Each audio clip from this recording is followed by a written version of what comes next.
Hello, it's Willie from the Ozarks and ready for our January the 7th lesson in A Course in Miracles workbook for students. I see only the past. I see only the past. This idea is particularly difficult to believe at first, yet it is the rationale for all the preceding ones. It is the reason why nothing that you see means anything. It is the reason why you have given everything you see all the meaning that it has for you. It is the reason why you do not understand anything you see. It is the reason why your thoughts do not mean anything, and why they are like the things you see. It is the reason why you are never upset for the reason you think. And it is the reason why you are upset because you see something that is not there. I see only the past is the reason for all our preceding exercises. Old ideas about time are very difficult to change because everything you believe is rooted in time and depends on you not learning these new ideas about it. Yet that is precisely why you need new ideas about time. This first time idea is not really so strange as it may sound at first. Look at a cup, for example. Do you see a cup, or are you merely reviewing your past experiences of picking up a cup, being thirsty, drinking from a cup, feeling the rim of the cup against your lips, having breakfast, and so on? Are not your aesthetic reactions to the cup too based on past experience? How else would you know whether or not this kind of cup will break if you drop it? What do you know about this cup except what you learned in the past? You would have no idea what this cup is except for your past learning. Do you then really see it? Look about you. This is equally true of whatever you look at. Acknowledge this by applying the idea for today indiscriminately to whatever catches your eye. For example, I see only the past in this pencil. I see only the past in this shoe. I see only the past in this hand. I see only the past in that body. I see only the past in that face. Do not linger over any one thing in particular, but remember to omit nothing specifically. We need to remind you that one again. Do not linger over any one thing in particular, but remember to omit nothing specifically. Glance briefly at each subject and then move on to the next. So fairly simple, about 4 times today. We're just going to look around. You can do a little more. Just look around and just say that when whatever you're looking at, those books do not mean, I see only the past in those books. I see only the past in that guitar. I see only the past in that fire. I see only the past in that wood stove. So just have fun with that one and be sure to, I've added just one little segment that it doesn't really specifically say for you to take just a few moments of quiet every morning and every evening. Even if it's just for a minute or two, just to be still and quiet. And then be sure to do these lessons. I see only the past, and name the item. All right? Okay, let's go take a look now at our review in Chapter 2, The Illusion of Separation. And I'm just going to read a few highlights that I have through here that I really want to make sure you understand. I'm not going to really talk a lot about them. I hope you've read Chapter 2 already. If not, be sure, try to do so or listen to it. Audible.com, I think, has it. And there's a couple places online where you can actually listen to it being read to you. So if you'd rather do that. So let's start off in paragraph 4. It is noteworthy that the pre-separation state was essentially one in which man needed nothing. This is all under the introduction, the illusion of separation, by the way. So it is noteworthy that the pre-separation state was essentially one in which man needed nothing. Whenever projection is used inappropriately, this is in paragraph 5, whenever projection is used inappropriately, it implies that some emptiness or lack exists and that it is in man's ability to put his own ideas there instead of truth. That's a problem, but that's what we want to try to start understanding, what we're doing. Paragraph 6, he goes on to explain this. If you consider carefully what this entails, the following will become quite apparent. First, the assumption is implicit that what God created can be changed by the mind of man. We're starting to learn from a course that what God created can't change. And the next one is second, the concept that what is perfect can be rendered imperfect or wanting is accepted. Third, the belief that man can distort the creations of God, including himself, is accepted. And fourth, the idea that since man can create himself, the direction of his own creation is up to him is implied. These related distortions represent a picture of what actually occurred in the separation. None of this existed before, nor does it actually exist now. Paragraph 13 and the beginning of 14 says, the Bible mentions that a deep sleep fell upon Adam, and nowhere is there any reference to his waking up. The history of man and the world as he sees it has not yet been marked by any genuine or comprehensive reawakening or rebirth. This is impossible as long as man projects in the spirit of miscreation. It still remains within him, however, to project as God projected his own spirit to him. In reality, this is his only choice because his free will was given him for his own joy in creating the perfect. 15. All fears, I'm just telling you the paragraph that I'm reading from. All fear is ultimately reducible to the basic misperception that man has the ability to usurp the power of God. When the deep sleep fell upon Adam, he was in a condition to experience nightmares because he was asleep. If a light is suddenly turned on while someone is dreaming, a fearful dream, he may initially interpret the light itself as part of his own dream and be afraid of it.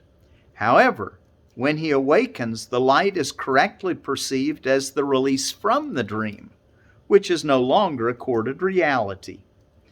Paragraph 17. In reality, you are perfectly unaffected by all expressions of lack of love. These can be either from yourself and others, or from yourself to others, or from others to you. Peace is an attribute in you. You cannot find it outside. All mental illness is some form of external searching. Mental health is inner peace. Mental health is inner peace.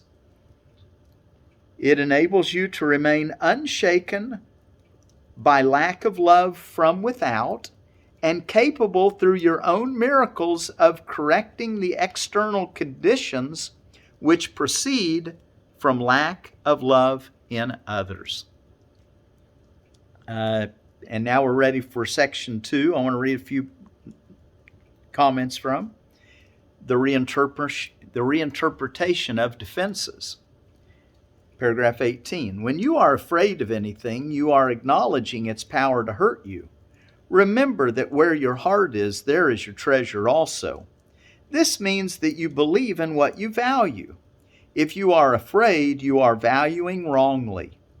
Human understanding will inevitably value wrongly, and by endowing all human thoughts with equal power, will inevitably destroy peace.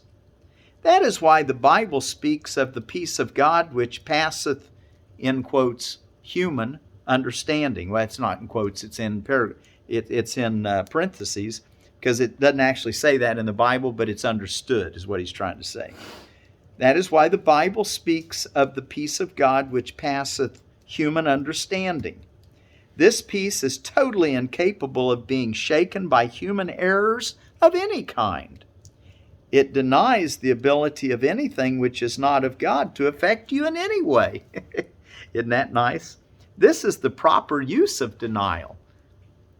To deny what's not true, what's not loving. Paragraph 25, denial should be directed only to error, and projection should be reserved only for truth.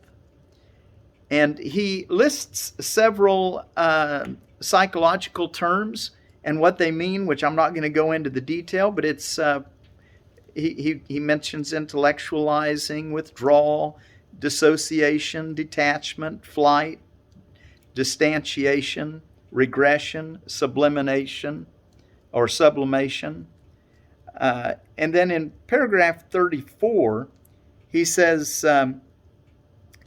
however, the main point to be understood from this section is that you can defend truth as well as error, and in fact, much better. Everyone defends his own treasure. You do not have to tell him to do so because he will do it automatically. The real question still remains, what do you treasure and how much do you treasure it? In paragraph 42, the atonement is a total commitment. You still think this is associated with loss. This is the same mistake all the separated ones make in one way or another. They cannot believe that a defense which cannot attack is the best defense. This is what is meant by the meek shall inherit the earth. They will literally take it over because of their strength. In paragraph 46, before the separation, the mind was invulnerable to fear because fear did not exist. Both the separation and the fear are miscreations of the mind which must be undone. This is what is meant by the restoration of the temple. It does not mean the restoration of the building, for the opening of the altar. It does not mean the restoration of the building, but the opening of the altar to receive the atonement. This heals the separation and places within man the one defense against all separation mind errors, which can make him perfectly invulnerable. And paragraph 47, the acceptance of the atonement by everyone is only a matter of time. Ultimate awakening, 48, I used to call it ultimate reconciliation. Okay, in paragraph 48, the misuse of will engenders a situation which in the extreme becomes altogether intolerable. Pain thresholds can be high, but they are not limitless. Eventually, everyone begins to recognize, however dimly, that there must be a better way. As this recognition becomes more firmly established, it becomes a perceptual turning point. This ultimately reawakens the spiritual eye, simultaneously weakening the investment in physical sight. 49. The spiritual eye literally cannot see error and merely looks for atonement. This reestablishes the true power of the will and makes it increasingly unable to tolerate delay. The mind then realizes with increasing certainty that delay is only a way of increasing unnecessary pain, which it need not tolerate at all. The pain threshold drops accordingly, and the mind becomes increasingly sensitive to what it would once have regarded as very minor intrusions of discomfort. Let me read that sentence again. The pain threshold drops accordingly, and the mind becomes increasingly sensitive to what it would once have regarded as very minor intrusions of discomfort. We become more aware. And we realize we don't want to put up with unpain or with pain. We want to get away from pain. And it just takes a willingness to treasure that, to treasure the altar and its holiness, its peacefulness, its perfection, its godness. And the last sentence I'm going to read is out of 50. The children of God are entitled to perfect comfort, which comes from a sense of perfect trust. All right. We will be ready for healing as release from fear tomorrow. We'll take a look at that. Let me mark that so that I know where we're going to be at tomorrow. And now let's go take a look in our text, or not our text, we just were reading in our text. In the Manual for Teachers, we're ready for honesty. While you're turning there, let me just read to you. Yesterday I mentioned a couple more types of collards. I want to go ahead and read them to you. Georgia Southern, these are both Brassica oleracea, and the Georgia Southern, also known as Georgia Creole Southern, a historic variety of collard first released around 1880, slow to bolt, intolerant of heat, cold, and poor soil. Non-heading plants grow 2 to 3 foot tall with large cabbage-like blue-green leaves that are tender, mild, and juicy. 60 to 80 days. I'm reading you these out of the Seed Savers Exchange. And then we have the Ellen Felton Dark, a favorite of Seed Savers Exchange staff. This heirloom collard dates to at least 1935 and produces green, elliptical, tender leaves with a sweet, slightly fruity taste. Maybe that's why the staff there, Seed Savers Exchange, like it. Plants measure 15 to 22 inches tall and 22 to 35 inches wide and fare well in low temperatures. Originally grown by Ellen Felton of Beaufort County, North Carolina, and acquired by Seed Savers Exchange in 2016.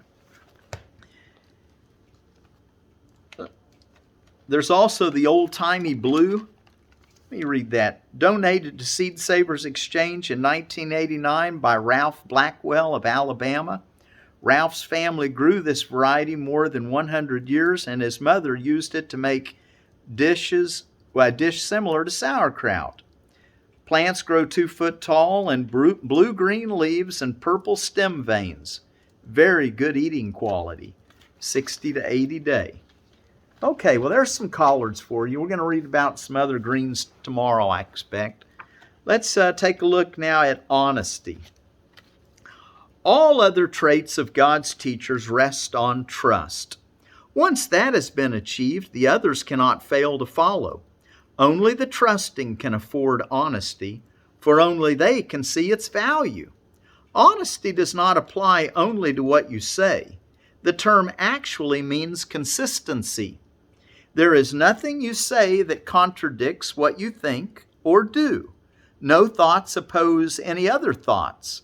No act belies your word, and no word lacks agreement with another. Such are the truly honest. At no level are they in conflict with themselves.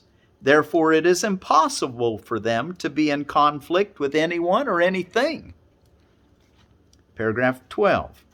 The peace of mind which the advanced teachers of God experience is largely due to their perfect honesty. It is only the wish to deceive that makes for war. No one at one with himself can even conceive of conflict. Conflict is the inevitable result of self-deception, and self-deception is not honesty, or self-deception is dishonesty. There is no challenge to a teacher of God. Challenge implies doubt. And the trust on which God's teachers rest secure makes doubt impossible. Therefore, they can only succeed. In this, as in all things, they are honest. They can only succeed because they never do their will alone. They choose for all mankind, for all the world and all things in it, for the unchanging and unchangeable beyond appearances, and for the Son of God and His Creator. How could they not succeed?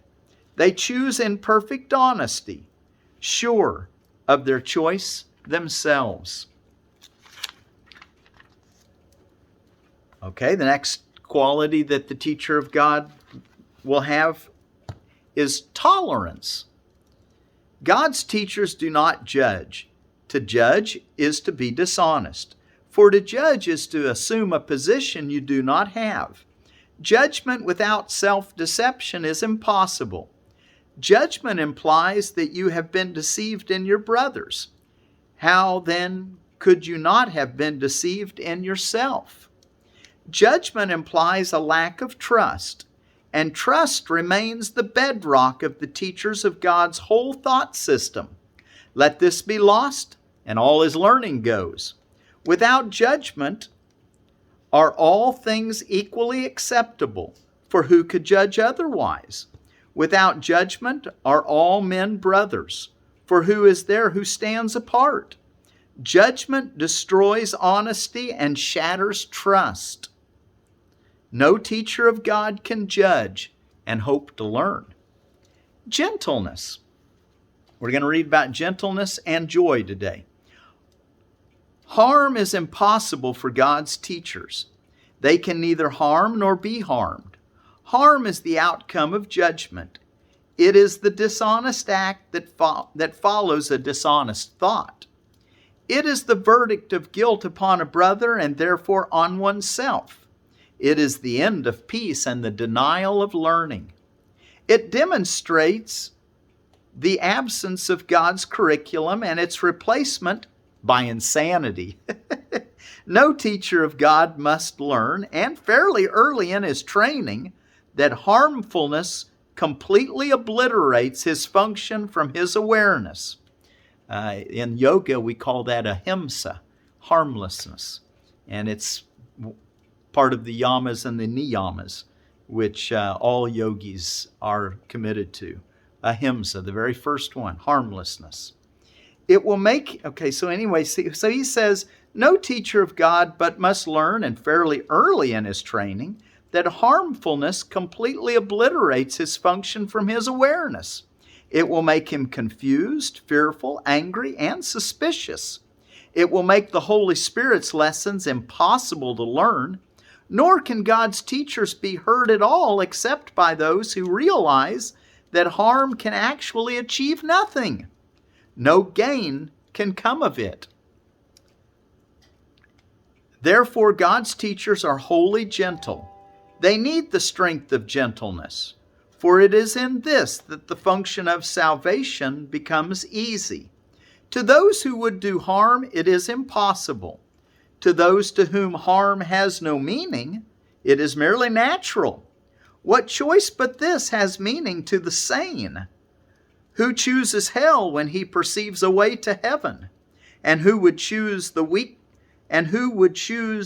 weakness that must come from harm in place of the unfailing, all-encompassing, and limitless strength of gentleness?